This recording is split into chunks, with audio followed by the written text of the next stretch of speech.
ಫೋರ್ಡೋ ಪರಮಾಣು ಕೇಂದ್ರದ ಮೇಲೆ ಅಮೆರಿಕ ದಾಳಿಗೆ ಸಂಬಂಧಪಟ್ಟಂತೆ ನಾವು ಮಾಹಿತಿ ಕೊಡ್ತಾ ಇದೀವಿ. ಈಗ ಫೋರ್ಡೋ ಮೇಲಿನ ದಾಳಿಗೆ 6 ಬಂಕರ್ ಬ್ಲಾಸ್ಟರ್ ಬಾಂಬ್ಗಳನ್ನ ಬಳಕೆ ಮಾಡಿದ್ದಾರೆ.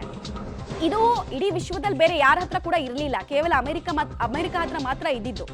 ಈ ಬಂಕರ್ ಬ್ಲಾಸ್ಟರ್ ಜೊತೆಗೆ ಇನ್ನೂ 30 ಕ್ಷಿಪಣಿಗಳನ್ನ ಹಾರಿಸಿದ್ದಾರೆ. ಒಟ್ನಲ್ಲಿ ಮಿಸೈಲ್ಗಳ ಸುರಿಮಳೆಯನ್ನೇ ಸುರಿಸಿದೆ ಅಮೆರಿಕ ಇರಾನ್ನ ಪರಮಾಣು ಘಟಕಗಳ ಮೇಲೆ ಅನ್ನೋದು ಗೊತ್ತಾಗ್ತಾ ಇದೆ.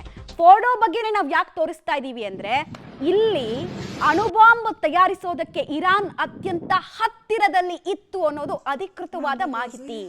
ಐಎ ಅಂದ್ರೆ ಇಂಟರ್ನ್ಯಾಷನಲ್ ಅಟಾಮಿಕ್ ಎನರ್ಜಿ ಏಜೆನ್ಸಿ ಅವರೇ ಹೇಳಿದ್ರು, ಇಲ್ಲಿ 83% ಅಷ್ಟು ಯುರಾನಿಯಂ ಎನ್ರಿಚ್ಮೆಂಟ್ ಆಗಿದೆ ಅಂತ.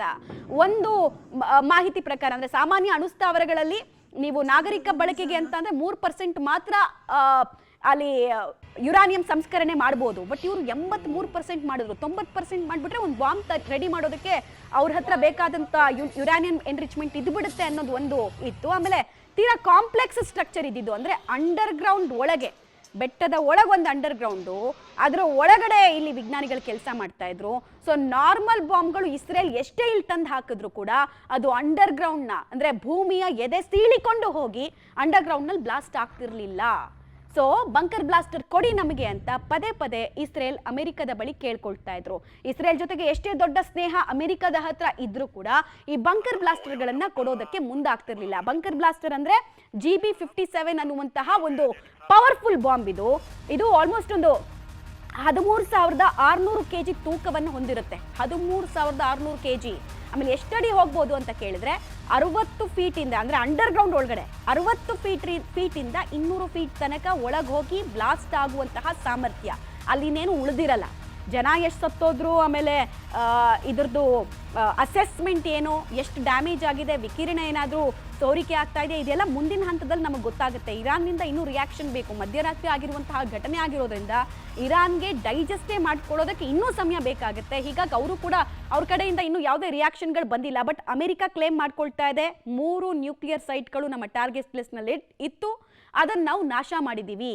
ಇನ್ನೇನಾದರೂ ಬಾಲ ಬಿಚ್ಚಿದ್ರೆ ನಾವು ನಿಮಗೆ ತಟ್ಟಿ ಕಳಿಸ್ತೀವಿ ಅನ್ನೋದನ್ನು ಅಮೆರಿಕ ಹೇಳ್ದಂಗೆ ಕಾಣಿಸ್ತಾ ಇದೆ. ಸೊ ಕುತೂಹಲ ಅಂತೂ ಮೂಡ್ತಾ ಇದೆ ಸದ್ಯಕ್ಕೆ, ಏನಾಗುತ್ತೆ, ಇನ್ನು ಯಾವ ಹಂತಕ್ಕೆ ಈ ಕಾನ್ಫ್ಲಿಕ್ಟ್, ಈ ಯುದ್ಧ ಹೋಗುತ್ತೆ ಅಂತ. ಡೀಟೇಲ್ಸ್ ಕೊಡ್ತಾರೆ ಶಬೀರ್. ಇಡೀ ಇಸ್ರೇಲ್ ಮತ್ತು ಇರಾನ್ನ ಯುದ್ಧಕ್ಕೆ ಅತಿ ದೊಡ್ಡ ಟರ್ನಿಂಗ್ ಪಾಯಿಂಟ್ ಅನ್ನ ಮಧ್ಯರಾತ್ರಿ ಅಮೆರಿಕ ಕೊಟ್ಟಿದೆ. ಸೊ ಈ ದಾಳಿಯ ತೀವ್ರತೆ ಎಷ್ಟು ಅನ್ನೋದ್ರ ಬಗ್ಗೆ ಅಮೆರಿಕ ಸ್ವಲ್ಪ ಮಾಹಿತಿಯನ್ನು ಮಾತ್ರ ಹಂಚಿಕೊಂಡಿದೆ. ಇರಾನ್ನಿಂದ ಏನಾದರೂ ರಿಯಾಕ್ಷನ್ಸ್ ಬಂದಿದೆಯಾ, 3 ನ್ಯೂಕ್ಲಿಯರ್ ಸೈಟ್ಗಳಲ್ಲಿ ಸಾವು ನೋವಿನ ಕೆಪಾಸಿಟಿಗಳೇನಾದರೂ ಇದ್ವಾ, ಬಿಕಾಸ್ ಅಲ್ಲೆಲ್ಲ ಕೆಲಸ ಮಾಡ್ತಾ ಇದ್ದವರು ವಿಜ್ಞಾನಿಗಳು ಇರಾನ್ ಸರ್ಕಾರಕ್ಕೆ ಸೇರಿದವರಾಗಿದ್ರಿಂದ ಏನೇನು ಮಾಹಿತಿ ಸಿಗ್ತಾ ಇದೆ, ಇನ್ನು ಯಾವ ಹಂತಕ್ಕೆ ಹಾಗಾದ್ರೆ ಈ ಕಾನ್ಫ್ಲಿಕ್ಟ್ ಹೋಗಬಹುದು? ಮಮತಾ, ಇರಾನ್ ಮೇಲೆ 3 ದಾಳಿಗಳನ್ನ ಈಗ ಅಮೆರಿಕ ನಡೆಸಿರುವಂತದ್ದು. ಈ ದಾಳಿಗಳು ಈಗ 3ನೇ ಮಹಾಯುದ್ಧಕ್ಕೆ ಮುನ್ನುಡಿ ಬರೆಯುತ್ತಾ ಅನ್ನುವಂತ ಅನುಮಾನಗಳು ಕೂಡ ಈಗ ವ್ಯಕ್ತ ಆಗ್ತಾ ಇರುವಂತದ್ದು. ನೋಡಿ, ಮುಖ್ಯವಾಗಿ ಇಸ್ರೇಲ್ ಮತ್ತೆ ಇರಾನ್ನ ಸಂಘರ್ಷ ನಡೀತಾ ಇತ್ತು. ಈ ಸಂಘರ್ಷದಲ್ಲಿ 2 ದೇಶಗಳು ದಾಳಿ ಪ್ರತಿ ದಾಳಿಯನ್ನ ಮಾಡ್ಕೊಳ್ತಾ ಇದ್ವು. ಅಮೆರಿಕ ಇದಕ್ಕೆ ಬೆಂಬಲವನ್ನ ಕೂಡ ಕೊಟ್ಟಿತ್ತು. ಈ ಒಂದು ವಿಚಾರಕ್ಕೆ ಮಧ್ಯಪ್ರವೇಶ ಮಾಡಿದಂತ ರಷ್ಯಾ ಅಮೆರಿಕ ಯಾವುದೇ ಕಾರಣಕ್ಕೂ ನೇರ ದಾಳಿಗಳನ್ನ ಮಾಡಬಾರದು ಅನ್ನುವಂತ ಎಚ್ಚರಿಕೆಯನ್ನು ಕೊಡುವಂತ ಕೆಲಸವನ್ನ ಕೂಡ ಮಾಡಿತ್ತು.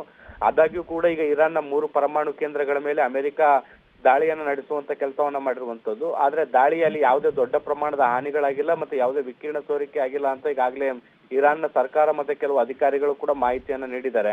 ಅಂದ್ರೆ ಈ ಕಡೆ ಯಶಸ್ವಿಯಾಗಿ ನಾವು ಕಾರ್ಯಾಚರಣೆಯನ್ನ ಮಾಡಿದೀವಿ, ದಾಳಿಯನ್ನ ನಡೆಸಿದೀವಿ ಅಂತ ಅಮೆರಿಕ ಅಧ್ಯಕ್ಷ ಡೊನಾಲ್ಡ್ ಟ್ರಂಪ್ ಹೇಳಿದ್ದಾರೆ. ಅವರು ಇನ್ನೊಂದು ಸ್ವಲ್ಪ ಹೊತ್ತಲ್ಲಿ ಒಂದು ಸಾರ್ವಜನಿಕ ಭಾಷಣವನ್ನ ಕೂಡ ಮಾಡಲಿದ್ದಾರೆ.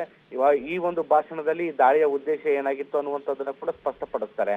ಆದ್ರೆ ಈ ನಡುವೆ ಈಗ ರಷ್ಯಾ ಕೂಡ ಅಮೆರಿಕಕ್ಕೆ ಎಚ್ಚರಿಕೆಯನ್ನ ಕೊಟ್ಟಿತ್ತು, ನೇರವಾಗಿ ಭಾಗಿಯಾಗಬಾರ್ದು ಅಂತ. ಈಗ ಅಮೆರಿಕ ನೇರ ಭಾಗಿಯಾಗಿರುವಂತ ಹಿನ್ನೆಲೆಯಲ್ಲಿ ರಷ್ಯಾ ನಡೆ ಹೇಗಿರುತ್ತೆ ಅನ್ನುವಂಥದ್ದನ್ನ ಕಾದ್ ನೋಡ್ಬೇಕು.